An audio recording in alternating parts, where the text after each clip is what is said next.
Hey guys, it's been a long time since I've read a book to you. I was talking to Lakey today, and Lake asked me to please get one started. So I decided I was going to do some Christmas books. And I know it's not Christmas yet, we're still at Thanksgiving, but I'm going to do a couple of them and see what you think. The first one I'm going to read, I honestly don't know that I've read it before, so hopefully it'll be a good one. It's called The Christmas Box, and it's by Richard Paul Evans. So I'm going to read it first, and we'll see what we think, okay? I don't know anything about it. There are 6 chapters, and we'll see what we think, okay? The first chapter is called The Widow's Mansion. Do you know what a widow is? A widow is a woman who lost her husband because he died. Usually they're older, but they don't have to be. I've got some friends that are young widows, but usually they're older, okay? So the widow's mansion would be a mansion owned by a woman who's by herself now because her husband has died. It may be that I am growing old in this world and have used up more than my share of allotted words and eager audiences. Or maybe I am just growing weary of a skeptical age that pokes and prods at my story, much the same as a middle school biology student pokes and prods through an anesthetized frog to determine what makes it live, leaving the poor creature dead in the end. Whatever the reason, I find that with each passing Christmas, the story of the Christmas box is told less and less and needed more and more. So I record it now for all future generations to accept or dismiss as seems them good. As for me, I believe, and it is, after all, my story.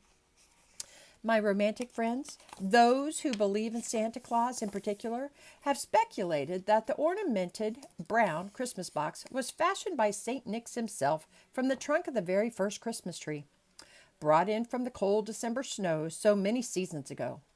Others believe that it was skillfully carved and polished from the hard and splintered wood from whose rough surface the Lord of Christmas had demonstrated the ultimate love for mankind. My wife, Carrie, maintains that the magic of the box had nothing to do with its physical elements, but all to do with the contents that were hidden within its brass, holly-shaped hinges, and silver clasps. Whatever the truth about the origin of the box's magic, it is the emptiness of the box that I will treasure most, and the memory of the Christmas seasons when the Christmas box found me. I was born and raised in the shadow of the snow-clad Wasatch Range on the east bench of the Salt Lake Valley. Just 2 months before my 14th birthday, my father lost his job, and with promise of employment, we sold our home and migrated to the warmer and more prosperous climate of Southern California. There, with great disappointment, I came to expect a green Christmas, almost as religiously as the local retailers. With the exception of one fleeting moment of glory as the lead in the school musical, my teenage years were uneventful and significant only to myself. Upon graduation from high school, I enrolled in college to learn the ways of business and in the process learn the ways of life.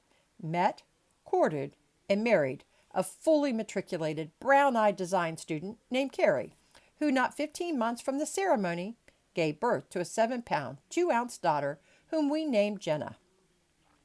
Neither Carrie nor I ever cared much for the crowds of the big city, so when a few weeks before graduation we were informed of a business opportunity in my hometown, we jumped at the chance to return to the thin air and white winters of home. We had expended all but a small portion of our savings in the new venture, and as the new business's initial returns, albeit promising, were far from abundant, we learned the ways of thrift and frugality. In matters financial, Carrie became expert at making much from little, so we rarely felt the extent of our deprivation, except in the realm of lodging. The 3 of us needed more space than our cramped 1-bedroom apartment afforded. The baby's crib, which economics necessitated the use of in spite of the fact that our baby was nearly 4, barely fit in our bedroom, leaving less than an inch between it and our bed, which was already pushed up tightly against the far wall. The kitchen was no better, cluttered with Jenna's toy box, Carrie's sewing hutch, and stacked cardboard boxes containing cases of canned food. We joked that Carrie could make clothing and dinner at the same time without ever leaving her seat. The topic of overcrowding had reached fever pitch in our household just 7 weeks before Christmas, and such was the frenzied state of our minds when the tale of the Christmas box really began. At the breakfast table, in our little apartment, over eggs over easy, toast, and orange juice. Look at this, Carrie said, handing me the classifieds. Elderly lady with large avenues home seeks live-in couple for meal preparation, light housekeeping, and yard care. Private quarters. Holidays off. Children, infants, welcome. 445-3989, Mrs. Parkin. I looked up from the paper. Well, what do you think? She asked. It's in the avenue, so it has to be large. It's close to the shop, and it really wouldn't be that much extra trouble for me. What's one extra person to cook and wash for? She asked rhetorically. She reached over and took a bite of my toast. You're usually gone in the evenings anyhow. I leaned back in contemplation. It sounds all right, I said cautiously. Of course, you never know what you might be getting into. My brother Mark lived in this old man's basement apartment. He used to wake Mark up in the middle of the night screaming at a wife who had been dead for nearly 20 years. Scared Mark to death. In the end, he practically fled the place. A look of disbelief spread across Carrie's face. Well, it does say private quarters, I conceded. Anyway, with winter coming on, our heating bill is going to go through the roof in this drafty place, and I don't know where the extra money will come from. This way we might actually put some money aside, Carrie reasoned. It was pointless to argue with such logic, and not that I cared to. I, like Carrie, would gladly welcome any change that would afford us relief from the cramped and cold quarters where we were presently residing. A few moments later, Carrie called to see if the apartment was still vacant, and upon learning that it was, set up an appointment to meet with the owner that evening. I managed to leave work early, and following the directions given to Carrie by a man at the house, we made our way through the gaily lit downtown business district and to the tree-lined streets leading up the foothills of the avenues. The Parkin home was a resplendent red block Victorian mansion with ornate cream and raspberry wood trim and dark green shingles. On the west side of the home, a rounded bay window supported a second-story veranda balcony that overlooked the front yard. The balcony, like the main floor porch, ran the length of the exterior, upheld by large, ornately lathed beams and gold-leafed wanings. The wood was freshly painted and well kept. A sturdy brick chimney rose from the center of the home amid wood and wrought iron spires that shot up decorously. Intricate latticework gingerbread, the base of the house, hidden interspersely by neatly trimmed evergreen shrubs. A cobblestone driveway wound up the front of the home, encircling a black marble fountain that lay iced over and surrounded by a snow-covered retaining wall. Whew. That's a big house, and it sounds gorgeous. Could you picture it in your mind? I parked the car near the front steps, and we climbed the porch to the home's double-door entryway. The doors were beautifully carved and inlaid with panes of intricate floral patterns etched in glass. I rang the bell, and a man answered. Hello, you must be the Evanses. We are, I confirmed. Mary Ann is expecting you. Please come in. We passed in through the entry, then through a second set of doors of equal magnificence. Leading into the home's marbled foyer, I have found that old homes usually have an olfactory presence to them, and though not often pleasant, unmistakably distinct. This home was no exception, though the scent was a tolerably pleasant combination of cinnamon and kerosene. We walked down a wide corridor with frosted walls. Kerosene sconces, now wired for electric lights, dotted the walls and cast dramatic lighting the length of the hall. Mary Ann is in the back parlor, the man said. The parlor lay at the end of the corridor, entered in through an elaborate cherry wood door casing. As we entered the room, an attractive, silver-haired woman greeted us from behind a round, marble-topped rosewood table. Her attire mimicked the elaborate rococo decor that surrounded her. Hello, she said cordially. I am Mary Ann Parkin. I'm happy that you have come. Please have a seat. We sat around the table, our attention drawn to the beauty and wealth of the room. Would you care for some peppermint tea? She offered. In front of her sat an embossed silver-plated tea service. The teapot was pear-shaped, with decorative bird feathers etched into the sterling body. The spout emulated the graceful curves of a crane's neck and ended at a bird's beak. "No, thank you," I replied. "I'd like some," said Carrie. She handed Carrie a cup and poured it to the brim. Carrie thanked her.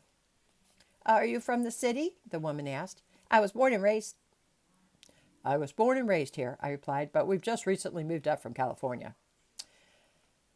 "My husband was from California," she said. "The Santa Rosa area." She studied our eyes for a spark of recognition. "Anyways, he's gone now. He passed away some 14 years ago." "Oh, we're sorry to hear that," Carrie said politely. "It's quite all right," she said. 14 years is a long time. I've grown quite accustomed to being alone."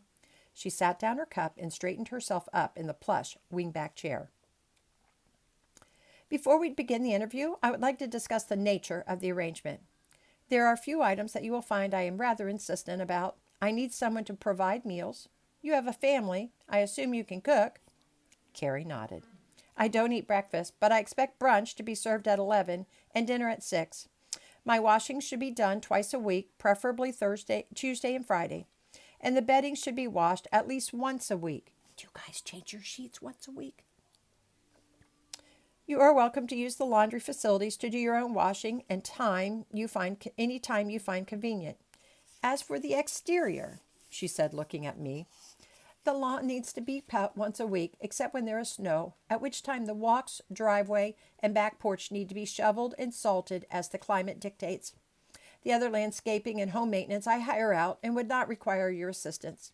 In exchange for your service, you will have the entire east wing in which to reside. I will pay the heating and light bills and any other household expenses.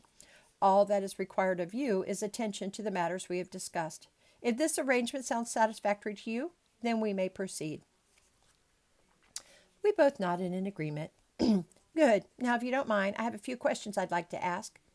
"No, not at all," said Carrie. "Then we'll begin at the top." She donned a pair of silver-framed bifocals, lifted from the table a small handwritten list, and began the interrogation. "Do either of you smoke?" "No," said Carrie. "Good. I don't allow it in the home. It spoils the drapery." "Drink to excess?" She glanced over at me. "No," I replied. "Do you have children?" "Yes, we have one. She's almost 4 years old," said Carrie. "Wonderful. She's welcome anywhere in the house except this room. I would worry too much about my porcelains," she said, smiling warmly. Behind her, I could see a black walnut etagere. I'll have to look that one up. With 5 steps, each supporting a porcelain figure. She continued, "Have you a fondness for loud music?" Again, she looked my way. "No," I answered correctly. I took this more as a warning than a prerequisite for cohabitation. "And what is your current situation in life?" "I'm a recent college graduate with a degree in business. We moved to Salt Lake City to start a formal wear rental business." "Such as dinner jackets and tuxedos?" she asked. "That's right," I said. She took mental note of this and nodded approvingly. "Any references?" She glanced up over her bifocals. "Have you any references?" "Yes, you may contact these people," said Carrie, handing her a scrawled-out list of past landlords and employers. She meticulously studied the list, then laid it down on the end table, seemingly impressed with the preparation. She looked up and smiled. "Very well. If your references are satisfactory, I think we may make an arrangement. I think it is best that we initiate a 45-day trial period, at the end of which time we may ascertain if the situation is mutually favorable. Does that sound agreeable?" "Yes, ma'am," I replied. "You may call me Mary. My name is Mary Ann, but my friends call me Mary." "Thank you, Mary." "Now, I've done all the talking. Have you any questions that I might answer?" "We'd like to see the apartment," Carrie said. "Of course. The quarters are upstairs in the east wing. Steve will lead you up. They are unlocked. I think you will find that they have been tastefully furnished." "We do have some furniture of our own," I said. "Is there some extra space where we could store it?" The doorway to the attic is at the end of the upstairs hall. Your things will be very convenient there," she replied. I helped myself to a cracker from the silver tray. "Was that your son who answered the door?" I asked. She took another sip of her tea. No, I have no children. Steve is an old friend of mine from across the street. I hire him to help maintain the home. She paused thoughtfully for another sip of tea and changed the subject. When will you be prepared to move in? We need to give our landlord 2 weeks' notice, but we could move in any time, I said. Very good. It will be nice to have someone in the house for the holidays. There you go. That's chapter 1 of the Christmas box. What do you think so far?